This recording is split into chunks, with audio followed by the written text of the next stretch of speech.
So, let's just admit it, the world feels pretty chaotic right now, doesn't it? The old rules seem to be fading away, and everything feels, well, unpredictable. So the question is, how does a super connected country like Singapore manage to not just survive, but actually find a way to thrive in this new reality? Let's break down their playbook, and these insights are coming straight from the top. Wow, this quote just nails it, doesn't it? It perfectly captures that uncomfortable in-between feeling we're all in, you know, where the old stability is gone, but we don't know what the new rules are yet. So buckle up, because it probably means we should all expect a lot more turbulence ahead.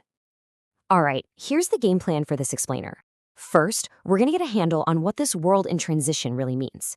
Then, we'll zoom in on the biggest piece of that puzzle, the U.S. China fault line. After that, we'll unpack Singapore's actual playbook for survival. And finally, we'll see how they're trying to build new connections for the future. Okay, first up, a world in transition. And the central idea here is simple, but it's absolutely massive. The old order is gone. And as we're about to see, this is not just some temporary blip on the radar.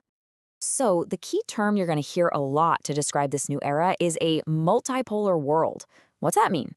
Well, it just means we're moving away from a system that was dominated by one or two big superpowers. Now, power is much more spread out among several major players. Think about the change like this. The old order, where the US kind of acted as the global insurer, was, for the most part, predictable. You knew the rules. This new order, though, it's more of a power vacuum. It's messy, it's unpredictable, and the rule book is literally being rewritten as we speak. And I've got to stress this point, because it's so important. This is not a temporary dip. The source material is crystal clear about this. We are talking about a deep, fundamental structural change in how the world operates. These shifts are here to stay. Which brings us right to the elephant in the room, the biggest, most volatile piece of this new puzzle, the U.S. China fault line. This rivalry is increasingly seen as the central and most dangerous conflict of our time. And hey, you don't have to take my word for it. Singapore's leadership calls it the most consequential relationship in the world, but also the most dangerous fault line. When you hear language like that, you know the stakes are incredibly high for everyone. So this economic conflict has turned into a really dangerous cycle. You can almost think of it as an economic version of mutually assured destruction. It starts when one side, let's say the US, weaponizes something the other side depends on, like advanced chips. Then, the other side, China, retaliates by squeezing back with something it controls, like rare earth minerals. This just forces both of them to seek self-reliance, and pretty soon, their economies start to pull apart. Or, as you hear all the time, they begin to decouple. So why does this matter so much, especially for a smaller country? Well, for a place like Singapore, a hyper-connected global trading hub, this economic decoupling is a direct threat to its entire model.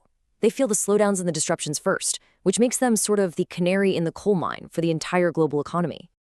Okay, so we've laid out the problem, and it's a big one. Now let's get to the solutions. Section 3, a playbook for survival. How do you actually navigate all this chaos? This really brings us to the most essential question, and it's not just Singapore asking it. It's pretty much every small and medium-sized country out there. When the world gets this messy and the giants are fighting, what are you supposed to do? And here is the core of their answer. You don't wait around. You act. You plan for the future, you find like-minded countries to team up with, and you do this very tricky dance of preserving what still works from the old system while you're busy building what you'll need for the new one. And this strategy breaks down into a really clever two-pronged approach. On one hand, you reinforce the old institutions. You try to breathe new life into frameworks like the World Trade Organization, maybe using smaller, more flexible groups to get past all the gridlock. But at the exact same time, you start creating completely new initiatives, launching these pathfinding projects with partners to start writing the new rules for a new era. So let's dig into that second prong, because this is where it gets really interesting. Section 4, forging new trade arteries. This is all about proactively building the economic connections of the future right now.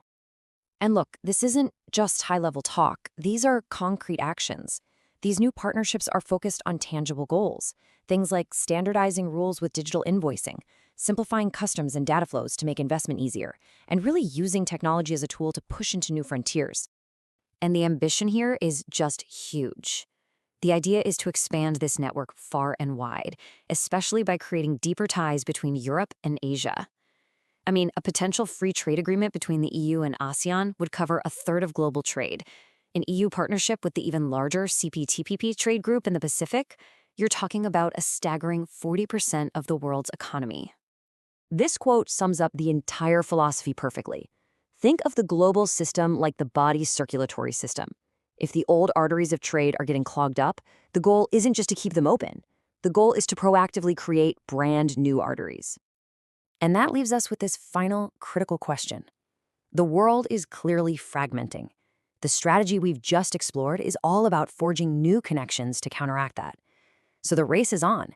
Can these new connections be built faster than the old ones are breaking? The answer to that question will pretty much define the next era of globalization for all of us.